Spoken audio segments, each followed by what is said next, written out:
네, 안녕하세요. 저는 여러분들하고 함께 뭐 거의 한 학기죠. 이번 하반기 동안 마르코 복음서를 함께 읽으려고 준비했고 여러분과 함께 그 길을 좀 걸어보려고 하는 박상훈 신부입니다. 우선 마르코 복음은 뭐 다 아시다시피 복음서가 4개 있잖아요. 신약 성경에. 근데 그 중에 하나죠. 예, 아시다시피. 그리고 많이 알려진 대로 가장 먼저 쓰여진 복음서예요. 그리고 가장 짧기도 하죠. 그래서 예전에 아우구스티누스 같은 분은 이게 마테오 복음의 그 축소판이다, 요약한 거다, 이제 이런 식으로 얘기를 한 적도 있고, 아주 오랫동안 이렇게 약간 서자 취급받았어요. 그래서 어떤 사람은 이 마르코 복음을 복음서의 신데렐라라고 불러요. 이게 막 뛰어나서 나중에 그렇게 되겠지만은 아주 오랫동안 이제 고생을 하잖아요, 신데렐라가. 나중에야 진가가 밝혀지는데 이제 그런 비슷한 복음서예요. 아주 오랫동안 묻혀져 있었어요. 잘 쓰지 않고. 그런데 한 100년까지는 안 되는 것 같고요. 7, 80년부터 물론 서구에서 성경 연구가, 특히 이제 복음서 연구가 굉장히 큰 변화들을 겪습니다. 그러면서 재발견된 복음서라고 할 수가 있어요. 보통 마르코 복음서의 뭐 문체라든가 내용이라든가 그다음에 처음 시작하고 끝이 다른 복음서하고 달리 이제 기술이 돼 있고, 갑자기 시작했다가 갑자기 끝나는 것 같은 그런 스타일 문제 때문에 이 복음사가가 그리스어에 좀 익숙하지 않고, 그 다음에 문학적인 기술하는 설명하는 그 방법에 좀 익숙하지 않은 그런 사람일 것 같다, 이렇게 추정을 했었는데 그 뒤에 연구에 따르면 전혀 그렇지가 않아요. 전혀 그렇지가 않고 오히려 훨씬 더 폭발적으로 해석할 수 있는, 예수님의 말씀과 행동을, 그런 복음서라는 게 이제 밝혀지게 되는 거죠. 그래서 제가 이제 안내문에도 쓰긴 했는데요. 이게 다른 복음서도 물론 그렇긴 한데요. 마르코 복음서는 유대인들 그리고 유대 그리스도인들이 전반적으로 몰락하는 파멸에, 국가도 나라도 없어지고 민족도 흩어지고 하는 그런 상황 안에서 탄생을 했어요, 이게. 그래서 굉장히 어두운 면이 있어요. 게다가 예수님의 삶을 완결시켜주는 계기로 우리가 들 수 있는 게 강생도 있지만 순환과 부활이잖아요. 특히 예수님의 순환, 그 가운데서 십자가 사건, 십자가 처형이죠. 이것을 굉장히 자기 신학의 중심 모티브로 삼아서 그걸 기준으로 해서 예수님의 삶을 기록한 그런 복음서예요. 공통적이긴 한데 더욱에 두드러지는 거죠. 그런 면이 있는 것이죠. 그래서 고통에 대해서, 또 사람들의 연약함과 취약함에 대해서 굉장히 민감한 그런 복음서라고 할 수가 있어요. 그래서 이것을 통해서 우리가 허약함, 취약함, 고통, 이거 뭐 인생에 혹은 이 세계에 어느 때는 극복할 수 없을 정도로 끈질긴 삶의 조건, 이 세계의 조건이기도 하죠. 이것과 대면해서 어떻게 우리가 좀 생각해보고 또 좀 잘 다루어야 되는가라는 데 대해서 굉장히 많은 통찰을 주는 그 복음서라고 하겠어요. 일단 이제 크게 봐갖고 나중에 이제 천천히 더 말씀을 드리겠고요. 근데 그 전에 먼저 이건 물론 마테오 복음서를 가지고 합니다. 예, 하는데 우리 성경 번역이 있죠. 예, 그걸 참고를 하시는데, 저는 이게 좀 다른 방식으로도 읽어도 괜찮을 것 같아요. 뭐냐면 우리나라에는 이제 그런 게 아직 나오질 않았는데, 뭐 개신교 번역이 있긴 하지만요. 우리는 이제 카톨릭 번역을 이제 쓰고 있죠. 그런데 그 뭐 이게 이제 그 말하자면 이제 정본이니까 이제 이것의 기준에서 다 모든 게 이제 교회 안에서는 이루어지는데 조금 더 마르코 복음의 본문에 좀 가깝게 가기 위해서 어떤 길이 있을까 생각을 좀 해봤어요. 가장 좋은 거는 그리스어로 읽는 건데 그거는 뭐 지금 우리가 뭐 할 수가 없죠. 그리고 사실 좀 할 필요도 없고. 근데 사실상 그리스어로 된 복음서의 그 책을 보면요, 여러분들 금방 그렇게 느끼실 것 같은데 보신 분도 계시겠고, 이 복음서가 우리 환경하고 얼마나 다른지를 알 수가 있어요. 첫 번째, 그러니까 언어에서부터.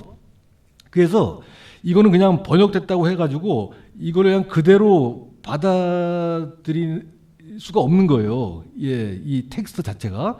그래서 일단 그 코이네라고 불리는 그러니까 좀 옛날 뭐 플라톤, 아리스토텔레스 그런 사람들이 쓰던 고대 그리스어는 아니지만은 그러니까 통용어라고 부르죠. 예, 그 일상적으로 썼던 그 코이네 그리스어로 쓰여진 거군요. 왜냐하면 그 당시 세계에서 그 그리스어가 지금의 영어 보다도 훨씬 더 공통어로 많이 쓰였거든요. 그 지중해 세계에서. 그래서 다 이게 그리스어로 쓰여져 있죠. 코인의 그리스어로. 그래서 그 그리스어를 보면은 일단 언어가 다르면 생각이 다르고요. 생각하는 방식도 다르고, 그다음에 언어에는 그 당대에 여러 가지 역사적인, 정치적인, 뭐 사회적인 상황이 녹아 들어가 있잖아요. 그래서 번역하는 게 굉장히 어려워요, 사실은. 예, 그 어려운데 그 뉘앙스를 살려서 번역을 한번 시도한 그런 그 분이 계세요. 그 유진 피터슨이라고 그 미국의 장로교 목사님인데 그 이분이 그 전례로 쓰는 성경이 이제 미국에는 판본이 굉장히 많거든요. 영어 번역판이. 그런데 좀 살아 움직이는 것 같지 않다. 그렇게 생각을 했던 것 같아요. 그 목사 일도 하시면서. 그래서 원래 공부했던 것이 전문으로 했던 것이 이제 고전어거든요. 이 목사님이. 그래서 히브리 말과 그리스 말을 연구를 했기 때문에 이걸로 번역을 한번 그러니까 그리스어에서 영어로 번역하는 거죠. 성경을 해봐야겠다 생각을 해서 그건 뭐 40년 동안 이걸 하셨어요. 그래서 전체 다 번역을 했거든요. 구약 성경은 히브리 말에서 번역하고 또 신약 성경은 이제 그리스 말에서 번역한 거죠. 근데 원칙이 뭐였냐면 당대에 이 사람들이 실제로 썼던 것 같은 말을 하고 전달하고 실제 사용했던 그 언어의 뉘앙스를 살려서 번역을 했어요, 영어로. 그래서 그 완결을 시켰는데 그게 최근에 몇 년 전에 다시 한국어로 번역이 됐어요. 그래가지고 그 영어만큼은 아니겠지만 그래도 뭐든 영어에서 그 한국어로 번역할 때 그 원래 취지를 살려서 번역하려고 했었기 때문에 한국어로 이걸 한번 좀 그 우리 성경하고 마르코 복음서하고 같이 좀 읽어보셨으면 좋겠어요. 하실 때. 근데 이게 그 책 제목이 한국어로 번역돼서 나왔거든요. 전체가 다. 그리고 낙권으로도 팔아요. 그 메시지입니다. 메시지. 그 제목이. 그래서 메시지 신약, 메시지 구약 이렇게 돼 있는데 지금 이거 보이시는지 모르겠는데요. 보이시겠죠? 이렇게 나와 있습니다. 그렇게 돼 있는데 이제 여기 제가 그 재밌는 게 있어서 좀 말씀을 드리려고요. 이분이 서문을 이제 썼어요. 독자들에게 주는 서문을 썼는데 거기 이렇게 돼 있습니다. 그 인간의 삶을 만들고 변화시키는 하느님의 말씀을 내가 이 메시지 번역 작업을 하는 동안 정말로 사람들의 삶을 만들고 변화시켰다고 해요. 이분이 이 교회에서 그 공동체에서. 그래서 굉장히 그 놀라운 걸 경험했다고 합니다. 이 일을 할 때 이분이 목회를 할 때 이게 사실 실제 사목을 하다 보니까 이 교회가 전혀 다른 세계였다는 거예요. 그 가운데 놀랍게 느꼈던 게 이분이 아무도 성경에 관심이 없다는 거였어요. 그러니까 미국만 해도 아마 그런가 봐요. 개신교가. 성경을 자기가 젊었을 때는 이렇게 돈을 내면서 가르쳐 달라고 했는데 자기가 사목을 실시할 때는 아무도 성경에 대해서 물어보지 않고 읽지 않고 그랬다는 거예요. 그래서 이것을 번역한 원래 문맥에 맞게 원래 그 사람들이 썼을 것 같은 혹은 마르코의 공동체 사람들한테 나누고 싶어 했던 것 정말로 그런 것들을 좀 살려서 이제 번역을 해야겠다 이렇게 생각을 하셨다는 거예요. 이제 그런 말씀을 하시고 또 하나가 그러니까 이 책을 이제 보시면 앞에 여러 가지 짧지만은 좋은 말씀을 많이 하세요. 그래서 머릿말이 또 있어요. 근데 거기 뭐라고 되어 있냐면 메시지의 머릿말입니다. 읽는 것이 먼저다. 이렇게 시작을 합니다. 그래서 일단 성경을 읽는 것이 중요하다. 그래서 읽다 보면은 어느새 새로운 언어의 세계에 들어가서 대화하는 능력이 생긴다. 그러니까 하느님께서 시작과 끝을 잡고 계신데 그 대화에 우리도 참여하고 있음을 내가 실제로 안다는 거예요. 성경을 읽게 되면. 저도 사실은 이제 성경을 좀 뭐 공부하고 강연도 하면서 굉장히 좀 수긍이 갑니다. 이 유진 피터슨 목사님의 그 말씀이 대화의 참여자가 되는 거예요. 보통 이제 우리 전례할 때 이외에는 성경을 잘 안 읽을 수도 있죠. 근데 전례 성경은 이렇게 다 토막내서 나오잖아요. 근데 여기서 성경을 읽는다는 것은 통째로 읽는 걸 말해요. 그러니까 매일 그냥 조금씩 읽어서, 그러니까 순서는 그럴 수 있지만은 그냥 한꺼번에 통째로 읽는 거예요. 그런 경험을 한번 해보시길 좀 권합니다. 그래서 마르코 복음을 하는 이 시간 동안에 우선 그게 얼마 길지가 않죠. 당연히. 한번 일단 통째로 한번 어느 날 좀 시간을 내셔서 1시간도 안 걸릴 것 같아요. 속으로 읽으면. 근데 낭독을 해서 읽으면 좀 더 걸리지만 그게 훨씬 좋고요.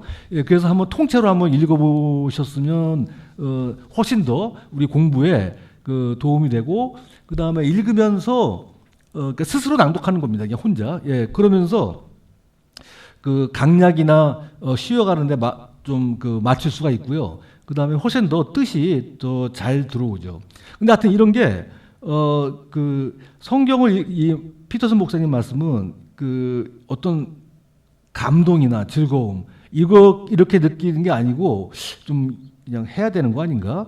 혹은 어쩔 수 없이 하는 거. 이렇게 느꼈기 때문에 그렇다는 거예요. 그래서 일단, 성경 전반에 관한 얘기지만, 마르코 복음을 읽는 우리한테도 먼저 마르코 복음을 읽는 것이 먼저의 과제라고 좀 생각이 됩니다. 그래서 읽게 되다 보면은 알아듣기 시작하는 거예요. 고대 세계에서 사람들이 예수님과 하느님을 경험한 이야기여서 내용상으로는 굉장히 깊어요. 그런데 그게 표현되는 스타일은 무진장 일상적이에요. 그 사람들 삶에서 나오는 거예요. 고통도 있고요. 즐거움도 있고 어떻게 살아야 되는가. 그 다음에 이 우주와 악의 존재는 뭔가. 그 다음에 이웃을 어떻게 대해야 되는가. 뭐 그런 것들이 있잖아요. 우리가 지금 살다 보면은 꼭 생각을 해야 되는 것들. 그 다음에 아주 더 근본적으로는 보이지 않는 하느님을 어떻게 우리의 구체적인 일상에서 생생한 삶에서 만나볼 수 있는가. 어떻게 이웃들 안에서 신성을 발견할 수 있는가. 그래서 내가 더 그런 발견들을 통해서 훨씬 더 나은 사람이 될 수 있는가. 또 하나가 고통제가 주로 많이 나오기 때문에 마르코 복음에는요. 죄에 대한 이야기도 함께 나오죠. 예전에 그리스도교 역사에서 영성의 역사죠. 그 죄에 대항하기 위해서 여러 가지 방법들을 마련을 했는데 그 중에 하나가 어세티시즘이라고 부르는 거예요. 근데 그게 금욕주의입니다. 그냥 우리말로 번역하면. 근데 번역이 완전히 잘못됐다고 저는 생각을 해요. 그게 그런 게 아니거든요. 어세티즘은 그리스 말이에요, 원래. 근데 그게 훈련하다라는 뜻이에요. 그러니까 어떤 역량을 갖추기 위해서 노력하는 그런 과정을 얘기하거든요. 그래서 그것도 마르코 복음이 굉장히 중요한 주제예요. 그래서 그것도 함께 다루면서 하는데, 일단 다시 돌아가서 일단 읽어보면 그러니까 읽는 게 중요하다. 그 다음에 이제 그렇게 하다 보면 알아듣게 된다. 그러면 대화를 시작하게 된다. 이렇게 되는 거고요. 또 하나 이분 피터슨 목사님이 이제 말하는 것 중에 이것도 제가 굉장히 이렇게 동의하는 것인데 또 하나가 뭐냐면 이건 이제 기도할 때도 좀 비슷합니다. 기도는 사실 우리가 하나님의 뜻에 맞추는 거잖아요. 그죠? 하나님의 뜻이 뭔가 하고서. 그런데 많은 기도가 뭐 저 포함해서 하나님을 움직이려고 하는 기도를 많이 합니다. 이건 성경에서도 마찬가지예요. 그 성경은 우리가 우리 기분에 따라 우리한테 맞춰주지 않아요. 예, 성경은. 예, 뭐 우리가 읽어서 해석을 하고 의미를 만들어내는 것이긴 하지만은 일단 텍스트 자체가 우리 기분을 맞추는 게 아니에요. 그래서 좀 듣기 싫어하는 거, 그다음에 꺼리끼는 거, 하기 싫은 거, 그다음에 그걸 했다가는 뭐 손해 볼 것 같은 거, 굉장히 가감 없이 드러내는 텍스트입니다. 우리 기분을 맞추려고 하지 않아요. 대신에 우리가 여기에 참여해야 되죠. 그 안에 들어가서 그래서 만들어 나가는 거예요. 의미를. 예, 그게 뭐 그 어떤 텍스트이든 간에 그 읽는 방법이긴 한데 그 복음서는 더 그런 것 같습니다. 있는 그대로의 텍스트에 우리 삶을 중첩시켜서 새로운 종류의 뜻, 새로운 종류의 과제를 생각을 해보는 거죠. 예. 그다음 또 하나가 이걸 자유롭게 읽어야 됩니다. 예, 이게 강요로 하는 거는 뭐 도무지 뭐가 움직여지지가 않죠. 이 짧게 각 성경 책들을 이렇게 앞에 한두 페이지로 이게 요약을 해놨는데요. 여기도 굉장히 통찰력이 있어요. 예, 이분이. 그 마르코는 시간을 허비하지 않고 곧장 본론으로 들어간다. 이제 소개를 하면서 그리고 이게 뉴스감이다. 여기에 기록되어 있는 예수님의 삶이 뭐 이런 식으로 아주 핵심적인 걸 이렇게 지적을 해요. 그런데 이건 나중에 앞으로 가면서 왜 이게 정말 그런가 이렇게 좀 살펴보죠. 또 하나가 그 마르코는 아주 오랫동안 그 교회에서 이렇게 약간 서자 취급받았어요. 잘 안 읽었어요. 예, 약간 문체도 뭐 좀 투박하고 그다음에 신학 거기 포함되어 있는 신학도 좀 너무나 직선적이고 그래서 그렇게 받아들여졌는데 근데 한 역사가 100년까지는 안 되는데 한 70, 80년은 되는 것 같아요. 그 서구에서는 성서 해석에 획기적인 변화들이 일어나는 때가 생겨요. 1900 뭐 같은 초부터. 뭐 그 전부터이긴 한데 약간 19세기 말부터 생기는데 그 중에서 재발견된 복음서가 마르코 복음서예요. 예, 그 제일 짧고 제일 먼저 쓰여졌죠. 이게 그런데 그 짧거나 그다음에 처음과 마지막 부분이 뭐랄까 아주 좀 당혹스럽게 시작하고 당혹스럽게 끝나는데 이제 그런 드라마 같은 장치도 갖추면서 그 다음에 생각보다 이 마르코 실제 누군지는 몰라요. 예. 마르코 복음을 쓴 작가, 그 복음사가라고 부르죠. 우리 쪽에서는 이 복음사가가 그 굉장히 세련되고 그 다음에 예수의 여러 가지 그 자료들이 있거든요. 이거 쓰기 전에 모아놓은 예, 그것들을 통일시키고 그 다음에 에디트하고 그다음 거기에 의미를 부여하는데 탁월한 사람, 그러니까 탁월한 신학자라는 생각, 그러니까 그런 연구가 이제 퍼져 있어요.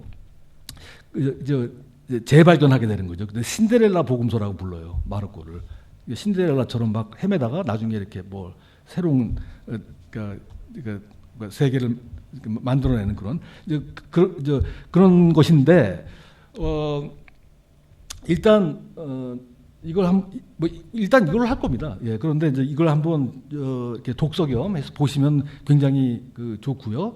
근데 그 전에 또 하나 책을 하나 소개시켜드리려고 하는데 그 전에 아일랜드 출신의 락 그룹이 있어요. U2라고 U2 예 U2의 그 리드 싱어가 보노 아니에요.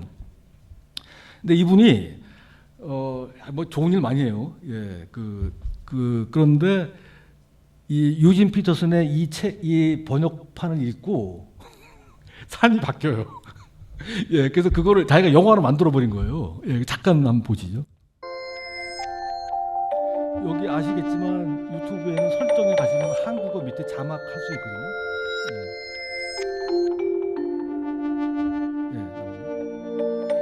Mr. Peterson, Eugene, My name is Bono. I'm the singer with the group U2, and wanted to sort of video message you my thanks and our thanks in the band for this remarkable work you've done. There's been some great translations, some very literary translations, but no translation that I've read that speaks to me in my own language. So I want to thank you for that. Take a rest now, won't you? Bye. I never heard of Bono before. And then one of my students showed up in class with a copy of the Rolling Stones. Rolling Stones? And in it there was an interview with Bono in which he talked about me and the message. And he knew me. I mean, come on. Have that happen. Has kept me as sane as this is, if you call it sane, which you probably won't. Run with the Horses. That's a powerful manual for me. And it includes a lot of incendiary ideas. You know, I hadn't really thought of Jeremiah as a performance artist. Why do we need art? Why do we need the lyric poetry of the Psalms? Why do we need art? Because the only way we can approach God is, if we're honest, through metaphor, through symbol. So art becomes essential, not decorative. I learned about art. I learned about the prophets. I learned about Jeremiah with that book, and that really changed me. And then several years later, I didn't hit each other, but 이렇게 뭐 짧아요. 예. 그런데 그 둘 사이에 그 우정, 그다음에 어떻게 유진 목사님의 번역을 읽고 다시 성경을 보게 되는가 이런 거를 이제 버너가 얘기하는데, 근데 그 이분 그 보노의 곡 중에 40이라는 곡이 있어요. 40, 예, 40. 근데 그게 시편 40이에요. 시편 40을 가지고 그러니까 그걸 이렇게 이렇게 바꿔가지고 노래를 했는데, 저 시편 40편이 이제 제가 잠깐 읽어드릴게요. 주님께 바라고 바랐더니 나에게 몸을 굽히시고 내 외치는 소리를 들으시어 나를 멸망의 구덩이에서 오물진창에서 들어올리셨네. 내 발걸음을 든든하게 하시고 반석 위에 내 발을 세우시고 내 입에 새로운 노래를 하느님께 드리는 찬양을 담아주셨네. 이렇게 해요. 이제 그러다가 이게 좀 약간 깁니다. 한 페이지인데요. 어떤 게 많이 이제 들어보셨을 것 같은데, 주 저희 하느님, 당신께서는 희생과 제물을 기꺼워하지 않으시고 오히려 저의 귀를 열어주셨습니다. 이렇게 되어 있습니다. 번제물과 속죄 제물을 당신께서는 바라지 않으셨습니다. 이제 곡에 하나 있는데, 우리들의 하느님하고 우리 관계에서 이 시편에서는 어떻게 커뮤니케이션 하느냐, 우리가 보이지 않는 하느님하고. 그게 한 주제 중에 하나인 것 같아요. 다른 것도 있지만은. 그래서 이렇게 우리가 의례적으로 하는 행동들 있죠. 제사를 지낸다든가 희생 제물을 바친다든가 이런 거, 그런 거 관심 없고 대신에 우리의 귀를 열어주셨다 이렇게 돼 있어요. 근데 우리의 귀를 열어주셨다가 사실은 이 원문을 보면요, 열어주셨다 이렇게 돼 있지 않아요. 예. 어떻게 돼 있냐면 귀를 파냈다고 그래요. 예. 근데 이런 건 이제 번역에 잘 안 드러나죠. 예. 그런데 이제 유진 피터슨의 번역에 보면은 이런 것도 이렇게 원래 뉘앙스를 사서 번역을 해요. 근데 그거를 모티브로 보노가 4이라는 음악을 만든 거예요. 한번 잠깐. There was no pretension to him, and so.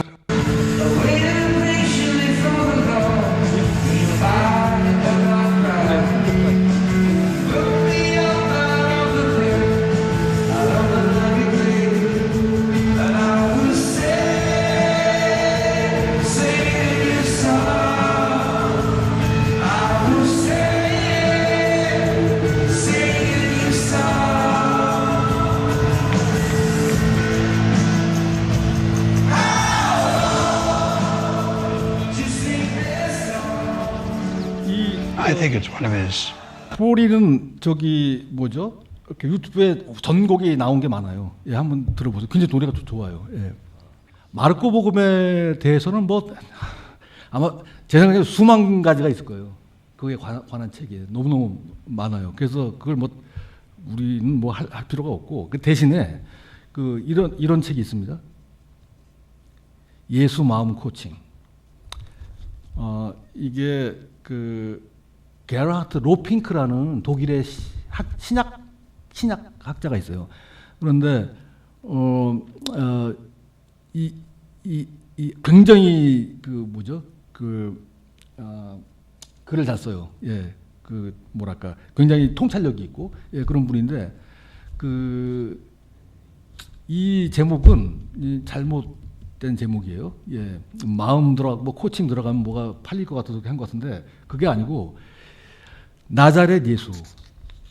예, 제목이 원래 제목이 나자렛 예수. 그냥 일단 그렇게 알고 계시면 되고요. 그다음에 이게 그 뭐랄까 역사적 예수에 관한 그 접근 방식인데 그 예수님에 대해서 여러 가지 비평의 그 방식을 통해서 밝혀보는 거예요. 이게 예수님이 정말 무엇을 바라셨고 어떻게 행동하셨고 우리한테 주는 그 의미가 뭔가 약간 퍽퍽할 수 있는데요. 예, 약간 무거워요. 예, 근데 다른 성경 뭐에 관한 그 책은 엄청 복잡하거든요. 근데 꼭 그렇진 않아요. 예, 약간 좀 그 유연성이 있습니다. 그런데 굉장히 탁월한 책이에요. 예, 번역도 좋고요. 예, 그래서 기회 있으시면 예, 이걸 또 함께 보시면 되겠습니다. 근데 이거는 마르코만 다룬 게 아니고 예수의 삶을 다룬 거예요. 예, 그래서 원래 제목이 내가 갖고 있는데 까먹었다. 하여튼 예, 원래 제목은 나자렛 예수예요. 예, 그런데 나자렛 예수라는 책이 또 있는 거 아세요? 유명한 책?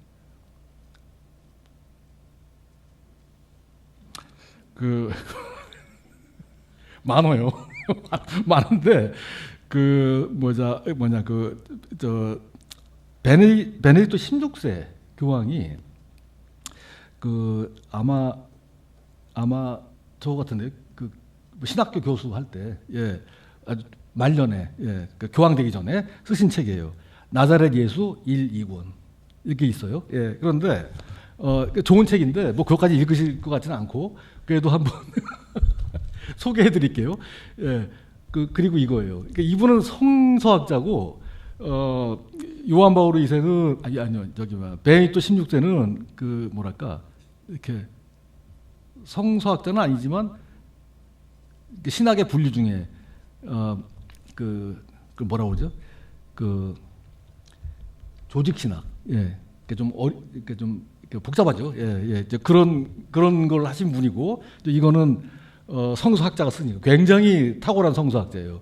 게라트 로핑크는 형제가 성서학자인데 아마 형은 구약이고 이 사람은 신약이에요. 예. 아주 살아계실 것 같아요. 이 게라트 로핑크는 예, 굉장히 잘 써요. 글을 아주 탁월하게. 예. 물론 비판할 것도 많이 있죠. 예, 그 텍스트가. 예. 일단 그래요. 이거를 이게 마르코에 관한 것만은 아니에요. 근데 예수의 가르침에 대해서 쓴 것입니다. 글이 이제 그렇게 되고요. 갑자기 이 제목이 뭐였죠? 강좌 제목이? 예? 마르코의 예수. 마르코의 예수 이야기라는 이렇게 찾아보시면 아마 한국어 말고요. 엄청 많아요 책이.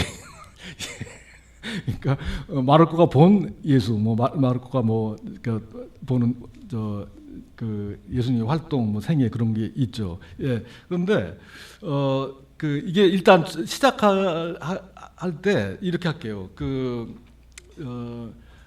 이게 우리가 어떤 책을 지금 공부를 할 건가, 예, 약간 서론격으로요. 그걸 좀 말씀드릴게요. 예, 이게 어떤 그러니까 맥락이 있는가, 이 마르코를 또 읽는다는 게 또 무슨 뜻인가. 그래서 그걸 오늘이나 다음 주 절반까지 하고요. 그 다음부터는 몇 가지 주제에 따라 가지고 좀 해볼게요. 아마 저기 이게 혹시 이렇게 무슨 성경 모임 이런 거 해보셨어요? 옛날에 어떤 카톨릭 성서 모임? 거기 출신이세요? 요한까지. 꽤 많이 하신 거 아니에요? 많이 하신 거죠. 그럼 뭐 잘 아시겠네요. 다른 분들은 그렇게 다 경력이 있으시군요. 예, 뭐 하셨어요? 성서 모자리. 저기 우리 다음 선생님은 안 하셨고요. 예, 상관없습니다. 예. 그래서 뭐 저기 뭐 전혀 새로운 건 아니죠. 어떻게 좀 이게 봐야 되는가, 이 마르코 복음이라는 거를 전반적으로 총체적으로 그리고 그게 그 다음부터 좀 나눠 가지고 그 중요한 문제. 제가 뭐 이렇게 광고 거기는 그 뭐 마르코 복음서가 가지고 있는 어떤 그 생각이 하나도 안 나지. 갑자기 그 뭐였죠? 그때 광고 문안에 예를 들어서 금욕주의라는 게 있는데 그게 어세티시즘이에요. 그 영어로 말하면. 근데 영어는 아니고 원래 그리스 말이에요. 예. 근데 그게 어세티즘이란 말은 그러니까 금욕주의로 번역을 했는데 그게 아니고 연습한다는 뜻이에요. 뭘 연습하는가? 그러니까 자기의 몸과 정신이 이렇게 신성을 향해서 갈 수 있도록 조율하고 훈련한다는 뜻이에요. 예. 금욕주의라기보다도. 그래서 그것을 통해서 많은 사람들이 더 그러니까 그 참된 행복 쪽으로 가는 그런 삶의 기술을 연마하는 역사가 있었어요. 예. 근데 그게 이제 마르코 복음에 많이 나와요. 예. 그래서 그런 주제. 그 다음에 몇 가지가 있습니다. 그 십자가 사건. 그래서 거기서 나오는 제자의 그 생활 방식. 그 다음에 라이프 스타일. 그 다음에 그 예수님처럼 취약하다는 게 무슨 뜻인가? 예, 그런 것. 뭐 이런 거예요. 그 다음에 자비롭게 사는 것의 문제. 그 다음에 정의롭고 공평하게 사는 문제. 뭐 이런 것들이 다 들어와 있어서 이거를 좀 연구를 하는 것인데 이제 일단 이렇게 해볼게요. 오늘은 좀 크게 마르코가 가지고 있는 특징들, 그 다음에 왜 그걸 읽어야 되는지, 뭐 그런 문제, 그 다음에 약간 성서학에서 얘기하는 마르코의 특징들, 예, 그런 걸 좀 말씀드릴게요. 오늘하고 그 다음번까지.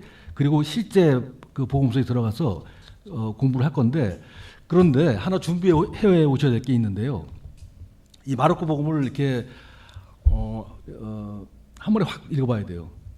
한 번쯤. 예. 그러니까 좀 주말이나 어느 때 시간을 좀 내셔가지고 뭐 한가하실 것 같지는 않지만 그래도 굳이 시간 좀 내셔가지고 쭉 한번 읽어 보시면 좋겠어요. 일단 이걸로 읽으시는데 아까 말했던 그 유진 피터슨이 번역한 그걸로 읽으셔도 좋아요. 예. 하여튼 근데 어느 날 되지 않거든요. 진짜. 예. 그래서 한번 읽어 보시는 게 좀 중요합니다. 일단 그렇게 하고요. 우리가 지금 이 마르코 복음을 이제 하려고 할 때 어떤 종류의 글을 읽고 있는 것인가, 그래서 이게 왜 문제가 되는가, 마르코 복음 읽는다는 게 그걸 좀 약간 말씀드릴게요. 집에 이제 우편물 오잖아요. 예, 우편물 막 오는데 몇 가지 왔어요. 예, 보니까 뭐 고지서도 오고, 뭐 신문도 오고, 신용카드 선전하는 것도 오고, 카드도 오고, 막 여러 가지 왔어요. 이렇게 대충 열어보지 않고 분류할 수가 있어요. 겉에 누가 보냈고, 뭐 이런 것만 봐도. 어떻게 그걸 아는가? 뭐 인쇄 스타일이라든가, 그다음에 뭐 크기도 그렇고, 그다음 뭐 이런 거 있잖아요. 뭐 외적인 거, 재질, 예, 그런 걸로 볼 수가 있죠. 또 하나가 굉장히 다른 종류로 나와 있는 뭐랄까 그 우편물 종류가 달라요. 쓰임새가 다르다는 거죠. 또 하나가 그 예를 좀 들고 있는데 뭐 넷플릭스나 뭐 또 그런 거 있잖아요. 거기 이제 영화가 많아요. 근데 보면은 거기 뭐 정치 스릴러도 있고 뭐 로맨스도 있고 역사극도 있고 뭐 코미디도 있고 그러죠. 그다음에 뭐 혼합되어 있는 것도 있고요. 근데 이게 영화마다 이게 기대하는 게 다르고 참여하는 방식이 달라요. 예. 편지 보내는 것도 누구를 타겟으로 할 것인지 이게 어떤 식으로 효과를 줄 것인지 다 생각을 하고 보내요. 그러니까 그러니까 실제 소통하고 싶은 거, 생일 카드 같은 거 축하하려고 보내는 목적이 돼 있죠. 이제 그런 게 있죠. 이런 것들을 장르라고 불러요. 예, 장르. 우리가 보통 알고 있는 장르는 뭐 문학 장르 아니에요. 근데 이건 꼭 그런 건 아니에요. 예, 더 넓게 그러니까 그 분류가 된다는 거죠. 구분되는 유형이죠. 다 다르죠. 그래서 어떤 거에 내가 어떤 목적으로 이렇게 참여할 건가를 먼저 생각을 합니다. 예, 무슨 시험 공부할 때는 시험에 맞는 그런 그 장르, 예, 그걸 선택을 해야 되고, 그 다음에 골치가 아파서 쉬고 싶을 때는 시나 모든 시가 그런 건 아니지만, 예, 그런 걸 선택을 해야 되죠. 아니면 영화도 뭐 그런 식으로, 예. 그 장르를 생각을 해야지, 분별해야지 어떤 기대가 생기고, 그다음에 거기에 참여를 할 수가 있는 거예요. 예. 복음서는 어떤 장르 같아요? 복음서 일단 복음서가 4개죠. 예. 그게 그러니까 복음서를 읽으려고 여러분들이 생각하시면은 뭘 기대하면서 읽으세요? 복음서에서? 예, 그게 제일 좀 크죠. 예, 예수님이 어떤 분이신가 알려고. 또 다른 분들은?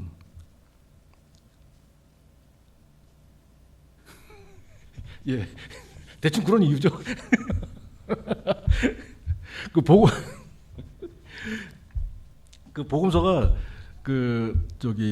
우리나라 말이 아닌 건 아시죠?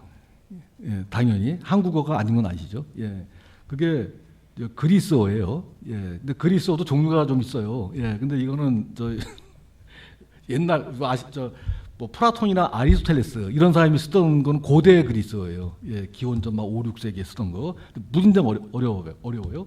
그런데 이 예수님 당대에 쓰던 그리스어는 코이네 그리스어라고 해가지고 식민지가 많이 건설이 됐기 때문에 그리스 식민지가 유포가 됐어요. 그리스 말이. 로마 시대이지만 그리스 말을 함께 혼용을 해서 썼거든요. 그래서 라틴어보다 훨씬 더 많이 쓰였어요. 예수님 살아 계실 때. 그러니까 일반 용어가 그냥 그리스어예요. 조금만 나가면. 예. 그리고 유대인들도 60년에 55년부터 60년까지 전쟁 로마의 침입으로 박살이 나잖아요. 예. 그래서 이른바 디아스포라가 돼요. 다 흩어지게 되거든요. 그러니까 곳곳에서 살아요. 근데 거의 다 그리스어 지역에 살아요. 그리스어를 통상말로 쓰는. 예. 북쪽 아프리카, 뭐 터키 근방, 예, 전부 다 그리스 말을 썼거든요. 그러니까 처음에 복음서가 쓰여진 거는 뭐로 쓰여졌겠어요? 그리스 말로 쓰여졌어요. 그죠? 예, 그래서 그리스 말로 쓰여진 거를 우리가 번역해서 보고 있는 거예요. 예, 그리스 말하고 한국어하고 얼마나 큰 차이가 나실지 좀 짐작이 가시죠. 예, 전혀 다른 말이에요. 예, 그래서 그리스어로 되어 있는 그 본문을 보면은 뭐라고 해야 되나? 이거 나중에 이게 소통이 되는 건가 이거에 우리하고 이제 그런 생각이 들 정도로 다릅니다. 그런데 그런데 예수님이 그리스어를 알았다는 증거가 없어요. 예. 왜냐하면 남아있는 말이 없어요. 그러니까 예수님이 원래 쓰던 말은 아람어라고 히브리 말의 사투리예요. 지금 이스라엘에서 쓰는 말이 히브리 말이잖아요. 그런데 그것도 히브리 말이 정통 표준 히브리 말이 아니라 방언이에요. 예, 갈릴리아 지방에서 쓰던 그게 아람어예요. 아람. 그 말을 쓰였거든요. 그래서 그게 몇 개가 나와요. 몇 단어가 그 복음서에. 일어나라 소녀야 하고 나올 때, 예, 그런 말들 이런 게 나오는데 일단 언어가 다르기 때문에 완전히 뭐랄까 좀 다시 생각해 볼 필요가 있어요. 예, 우리한테 진짜 복음이 뭘 말하는가. 근데 가능한 한 좁히려고 얘기를 좀 하는 겁니다. 그 복음서가 쓰여져 있는데 이것을 어떻게 읽을 준비를 해야 되는가. 예, 일단 마르코 전에 복음서가 몇 개죠? 복음서가 몇 개가 있죠? 4개가 있죠. 아, 이 기본은 돼 있군요. 우리가. 예. 근데 혹시 이 성경에 기록되어 있는 복음서 말고 또 다른 복음서 있는 거 아세요? 들어보셨죠? 예, 외경이라고 부르죠. 예. 근데 그게 38개인가 뭐 있어요. 예. 근데 이걸 또 정확히 말하면 외경이라기보다도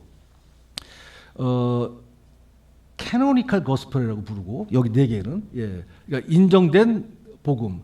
그다음에 non canonical gospel 이렇게 불러요. 예. 캐노니컬이란 말은 경전으로 인정됐다는 말이에요. 예. 근데 그게 딱 4가지예요. 예. 이거 나중에 정한 거예요, 거기서.